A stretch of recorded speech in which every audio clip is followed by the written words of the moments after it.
오늘 함께 보실 하나님의 말씀은 사도행전 7장과 8장의 말씀입니다. 사도행전 7장 55절로부터 8장 8절까지의 말씀을 함께 보시겠습니다. 7장 55절로 8장 8절까지 저와 여러분이 한 절씩 교독하겠습니다. 스데반이 성령 충만하여 하늘을 우러러 주목하여 하나님의 영광과 및 예수께서 하나님 우편에 서신 것을 보고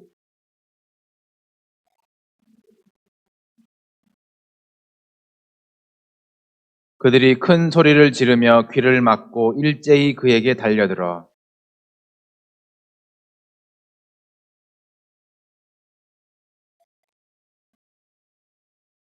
그들이 돌로 스데반을 치니 스데반이 부르짖어 이르되 주 예수여 내 영혼을 받으시옵소서 하고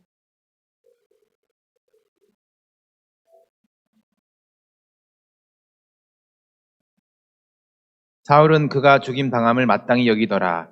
그날에 예루살렘에 있는 교회에 큰 박해가 있어 사도 외에는 다 유대와 사마리아 모든 땅으로 흩어지니라.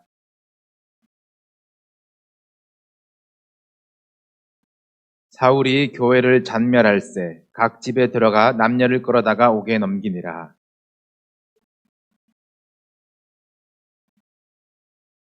빌립이 사마리아 성에 내려가 그리스도를 백성에게 전파하니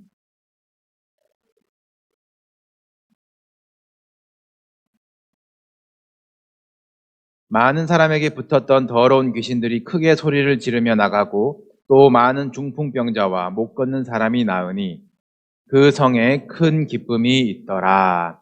아멘. 우리 지난 시간 동안 사도행전을 따라가면서 성령님의 역사들, 교회를 탄생시키신 일, 또 교회를 통해서 복음이 전파되게 하신 일을 함께 보고 계십니다. 한 주 건너뛰었지만 흐름을 잘 따라오시리라고 믿습니다. 잠깐 다시 기억해보고 본문으로 들어가시지요.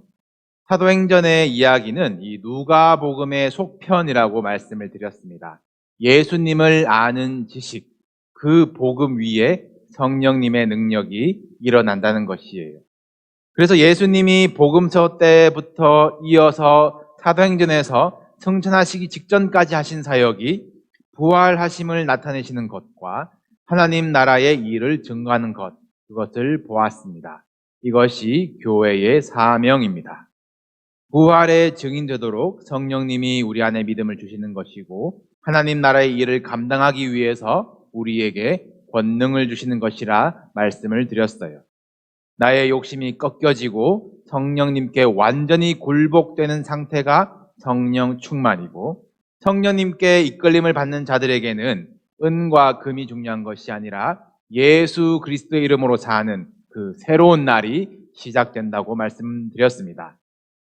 또 성령님의 역사를 회방하는 원수의 일들도 보셨습니다. 마음의 그 틈에 원망과 그 섭섭함을 집어넣어서 교회를 흔들었지만 그럴수록 초대교회는 오로지 기도와 말씀에 힘쓰며 이 허다한 무리들이 복종되고 오히려 말씀이 왕성하여지는 것을 성경은 증거하고 있어요. 지난 한 달여간 우리가 나눈 말씀들이 여러분 심령에 성령이 거하실 처소의 토대로 잘 쌓여지셨기를 바랍니다. 지금껏 사도행전에 기록된 증인의 삶, 예수님의 가르침과 성령님의 인도하심을 따르는 것, 새로운 삶의 열매와 또 주변 사람들의 칭찬들, 성경을 아는 지식과 또 말뿐이 아닌 능력의 충만함을 그대로 보여준 자들이 오늘 본문에 등장합니다. 바로 스데반과 빌립입니다. 이 두 사람은 우리 2주 전에 보았던 사람들을 대접하는 일을 맡으라고 뽑았던 7 집사 중에 2명입니다. 7 집사들의 조건 기억하시죠? 이들의 조건이 이 6장 전체에 반복 언급되어 있는데요. 성령과 지혜가 충만하여 칭찬받는 사람, 믿음과 성령이 충만한 사람, 은혜와 권능이 충만한 사람들이라고 기록되어 있습니다. 정리하자면 성령, 지혜, 믿음, 은혜, 권능 이 5가지의 충만함을 가진 이들이었어요. 우리는 하나만 충만해도 참 대단할 항목들 아니겠습니까? 어떤 공상과학 영화는 5개인가 6개인가 어떤 돌을 모으면 우주를 지배할 힘을 가진다 그러던데, 이 성도가 성령, 지혜, 믿음, 은혜, 권능이 충만하면 어떤 일이 일어날까요? 먼저 스데반은 잘 아시는 인물이시죠. 그는 지혜롭고 칭찬받는 리더감이었지만 자신에게 맡겨진 일, 식탁 옆에서 섬기는 일에 순종합니다. 성령 충만과 의욕 충만을 구분하셔야 돼요. 충성도 성령의 열매이고 온유와 절제도 성령의 열매입니다. 작은 일을 섬기는데 큰 기사와 표적이 일어나요. 성령님이 하신 일이시죠. 성령님이 일하시면 원수도 같이 일합니다. 스데반에게 시비를 거는 자들이 생겼어요. 논쟁을 그와 해보지만 이 지혜가 충만한 스데반을 능히 당하지 못합니다. 그래서 그 사람들은 이 사람들을 매수해서 스데반에게 모함을 씌워요. 그가 신성 모독하는 것을 들었다, 하나님을 모독하는 것을 들었다라는 거짓 증언을 통해서 그가 공회에 끌려가게 됩니다. 그렇게 서게 된 공회에서 스데반이 이 한 변증들이 사도행전 7장에 이 53절에 걸쳐서 길게 기록된 스데반의 설교입니다. 성경에서 가장 길고 완성도 높은 설교라고 평가를 받아요. 이 설교학 관점에서는 먼저 있었던 베드로의 설교보다 더 좋은 설교라고 평합니다. 구약과 신약을 꿰뚫어서 예수 그리스도를 증거하고 있어요. 구약을 좀 아시는 분들은 이 스데반의 해설이 이 디테일한 부분에서는 구약의 원문과 차이가 있다는 것을 발견하실 수 있을 것입니다. 가령 창세기에는 야곱이 산 땅이라 기록되어 있는데 스데반은 아브라함이 산 땅이라고 설교를 한다던가, 70명이 애굽에 내려갔다라는 이 창세기의 기록을 스데반은 75명이라고 설명한다던가, 몇 가지 더 있는데, 그것은 이 오류가 아니고요, 이 구속사라는 하나님의 이 큰 그림에서 이 성령이 주시는 지혜로 스데반이 통찰한 부분들입니다. 오늘은 이 설교의 내용보다는 이 스데반과 빌립의 행적에 무게를 두고 보겠습니다만, 집에 가셔서 오늘 읽으신 본문 직전에 스데반의 설교를 천천히 읽어보시면서 왜 디테일의 차이가 있는가, 그의 통찰은 무슨 의미인가 생각해 보시는 것도 묵상의 즐거움이 되실 것입니다. 또 저와 또 속회에서 대화로 답을 찾아가 보시기를 바랍니다. 이 공회 안에서 이 스데반의 이 설교를 들은 사람들의 마음이 찔려요. 베드로의 설교를 듣고도 사람들은 마음을 찔려 했습니다. 그때는 우리가 어찌할꼬 이 자백하는 그들의 심령을 성령님이 만져주셔서 이 3,000명이 회개에 이르렀지만, 오늘 공회에서 스데반의 설교를 듣는 이들의 상태는 목이 곧고 성령을 거스르는 자들이라고 했어요. 이런 이들은 회개에 이르지 못합니다. 찔림을 받고도 오히려 성령을 거슬러 마귀에게 마음을 내어주는 자는 결국 마귀의 방법으로 마귀의 열매를 맺습니다. 이들은 스데반을 향하여 이를 갈아요. 눈빛은 어떠했겠습니까? 여러분 상상해 보세요. 나를 증오하는 이 군중들에게 둘러싸여 있다는 것, 그 눈빛들, 표정들, 그리고 그 군중들이 그냥 사람들이 아니라 권력을 쥔 이 공회원들이라면 얼마나 두려운 상황입니까? 이런 상황 속에서의 이 스데반의 반응이 오늘 함께 읽으신 본문인데요. 스데반은 상황과 문제를 바라보지 않습니다. 죽을 때까지 성령 충만했던 스데반이 주목한 것은 하늘을 우러러 주목하여 하나님의 영광과 및 예수께서 하나님 우편에 서신 것을 보고, 하나님의 영광을 보자 세상의 것, 세상의 두려움이 눈에 들어오지 않아요. 하늘이 열렸다, 주님이 보인다, 가장 기쁜 표정이었으리라 확신합니다. 그 영광의 빛이 얼굴에 비추어지자 이 마귀에게 속한 자들이 발악을 합니다. 큰 소리를 지르며 귀를 막고 일제히 달려들어요. 그러나 스데반의 시선은 끝까지 주님께 있습니다. 주 예수여, 내 영혼을 받으시옵소서. 주여 이 죄를 그들에게 돌리지 마옵소서. 예수님을 본받아 예수님이 십자가에서 죽으셨던 그대로 스데반이 죽습니다. 성경은 스데반이 자니라라고 표현을 해요. 잠에서 깨우실 부활을 믿으며 스데반이 순교합니다. 어떻습니까, 여러분? 성령과 지혜와 믿음과 은혜와 권능이 충만한 그것의 결과가 이런 것이라면 여러분들 원하십니까? 게다가 이 눈 뒤집힌 자들, 이 마귀의 횡포가 스데반을 돌로 치는 것으로 그치지 않았습니다. 이날에 교회에 큰 박해가 있었대요.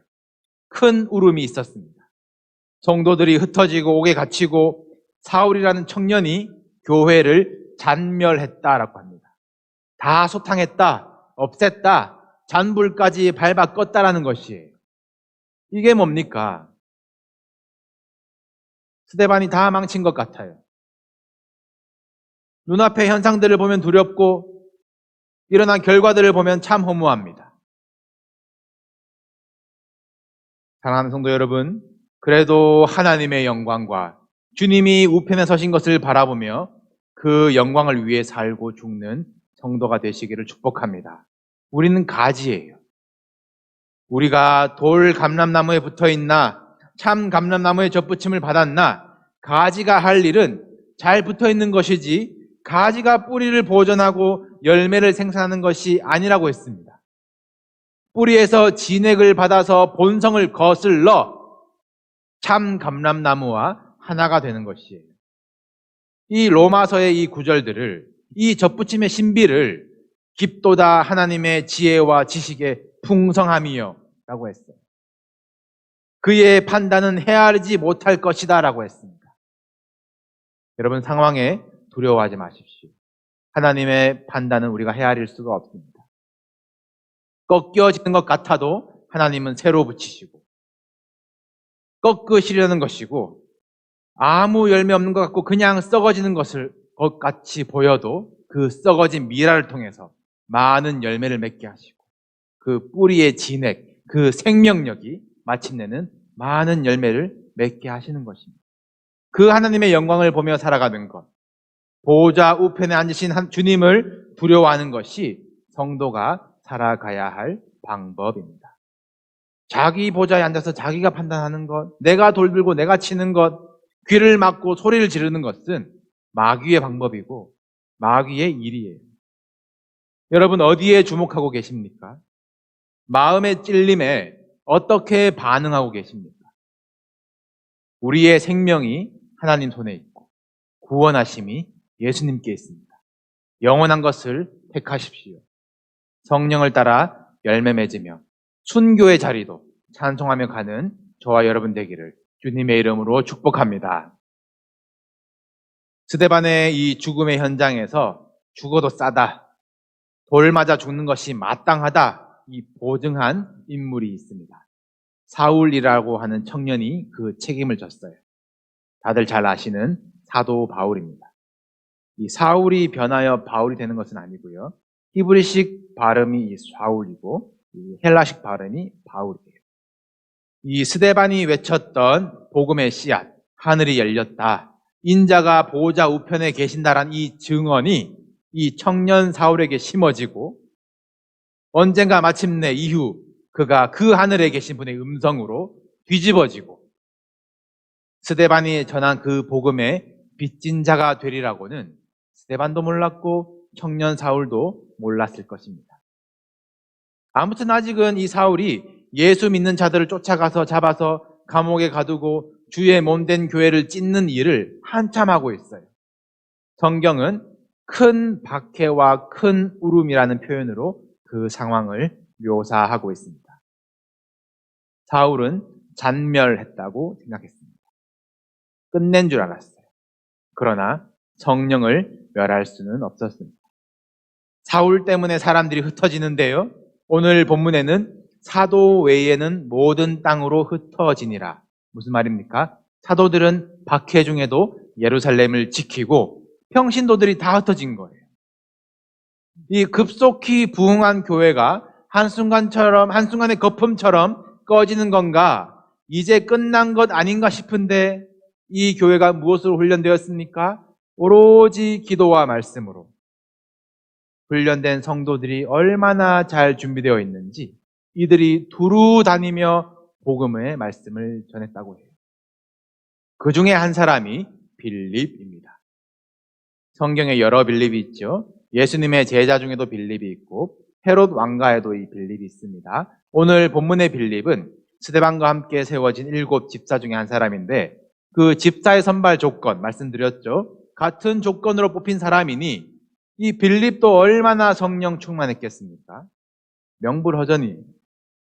그는 사마리아 성으로 가서 복음을 전하는데 표적이 나타나고 병자들이 고쳐집니다. 그 성에 큰 기쁨이 있더라.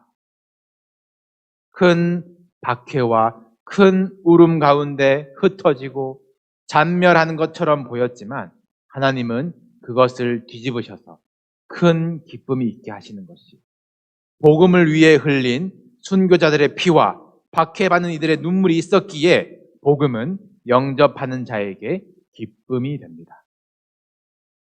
빌립이 사마리아에 들어갔다는 것은 아주 중요한 사건이에요.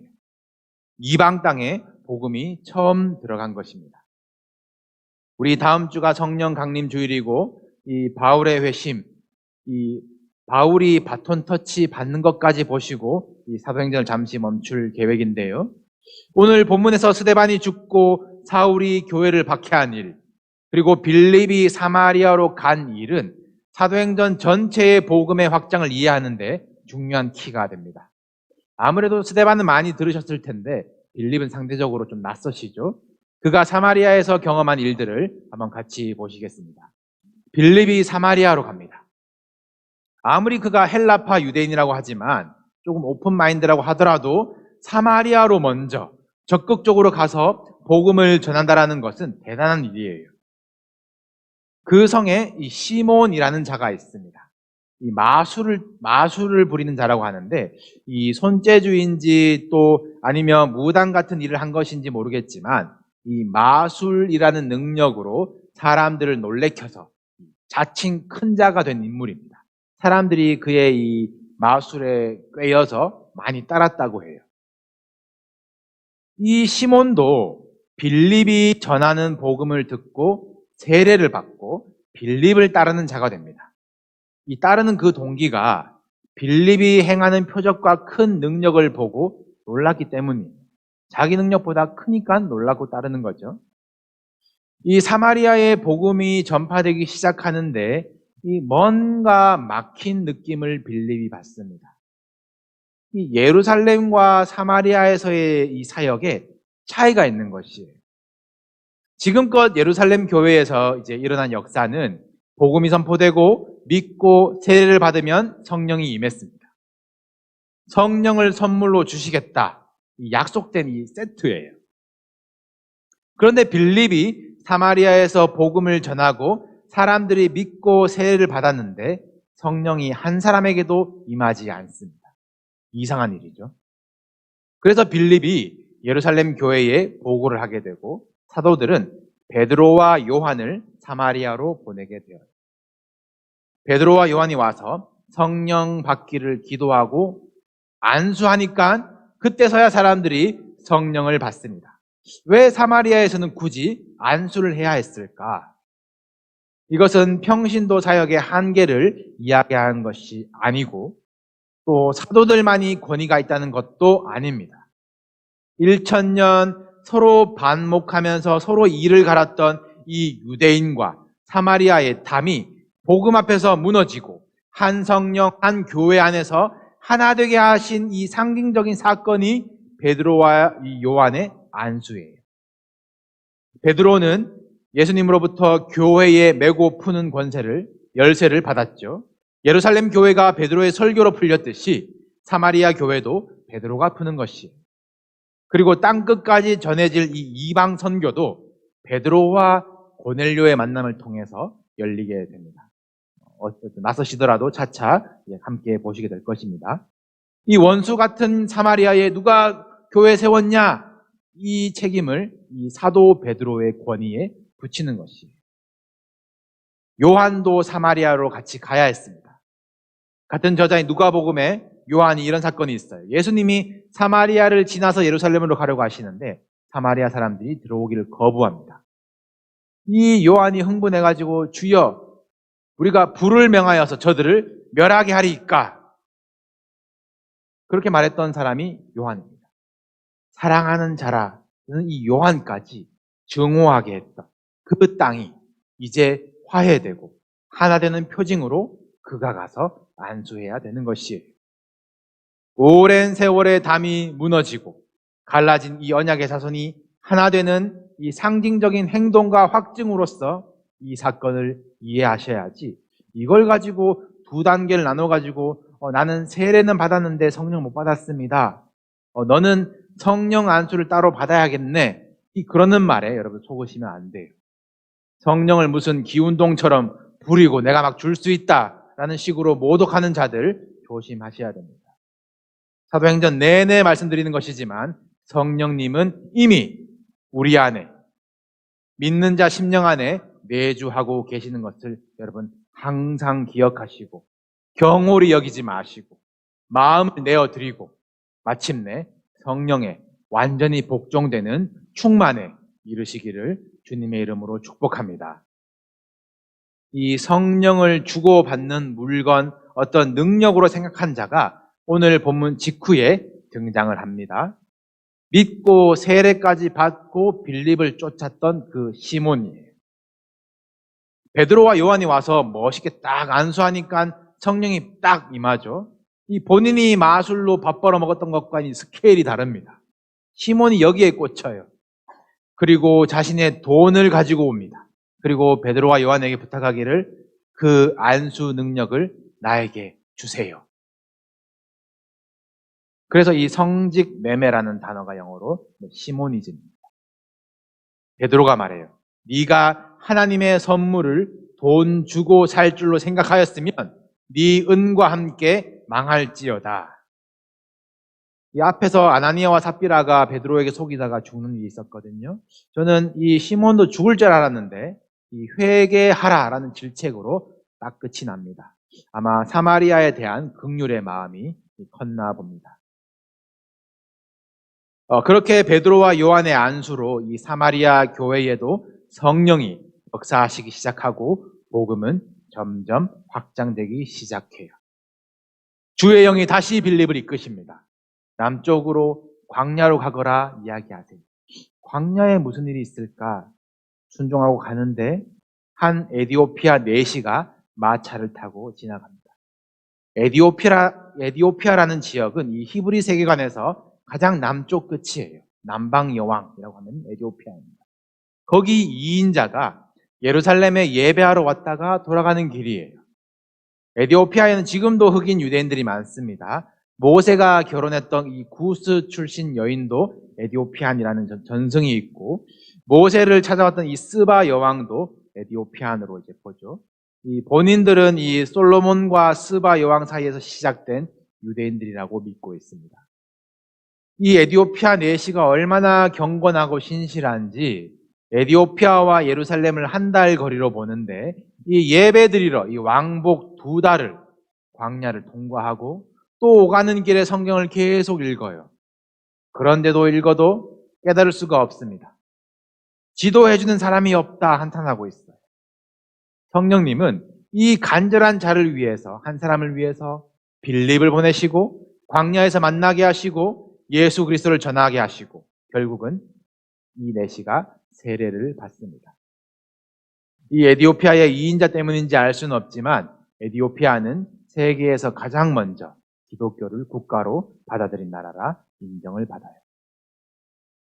그리고 빌립은 다시 주의 영의 이끌림을 받아 여러 성에서 복음을 전합니다. 사도행전 이후에 간간히 그의 소식이 전해지는데 이 네 딸과 함께 바울을 맞이하는 빌립이 등장을 해요. 아마 가정을 꾸리고 잘 지냈나 봅니다.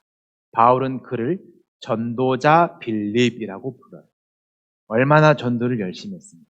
전도자라는 호칭이 그에게만 붙어 있겠습니다. 그에게는 순교했다라는 전성도 붙어 있지 않아요. 오늘 말씀 속에서도 바람처럼 불처럼 행하시며 역사하시는 이 성령 행전 속에 여러 사람들이 스쳐 지나갔습니다. 자기가 믿는 것이 옳은 줄 알고 돌을 들고 형제에게 일을 가는 사람이 있었습니다. 표적과 능력을 가지고 싶어서 사려고까지 했던 자 시몬이 있었습니다. 성경은 열심히 읽거나 아직 예수 그리스도를 알지 못한 에디오피아 내시가 있었습니다. 성령과 지혜와 믿음과 은혜와 권능이 충만하지만 돌에 맞아 죽어버린 스데반이 있습니다. 주의 영이 이끄시는 대로 이리저리 살았던 빌립이 있습니다. 여러분, 어떤 삶을 꿈꾸십니까? 누가 행복한 인생입니까? 누가 성공한 인생입니까? 분명한 것은 이 모든 이들이 심판대 앞에 설 것입니다. 주의 보좌를 바라보며 사는 사람, 그 영광을 맛보며 또 전하며 사는 사람, 큰 핍박과 큰 울음도 빼앗을 수 없는 큰 기쁨이 그의 안에 있을 것입니다. 사랑하는 성도 여러분, 영원한 것을 바라보며 진짜 기쁨을 전하고 나누며 예수 그리스도의 생명을 열매 맺는 아지가 되시기를 주님의 이름으로 축복합니다.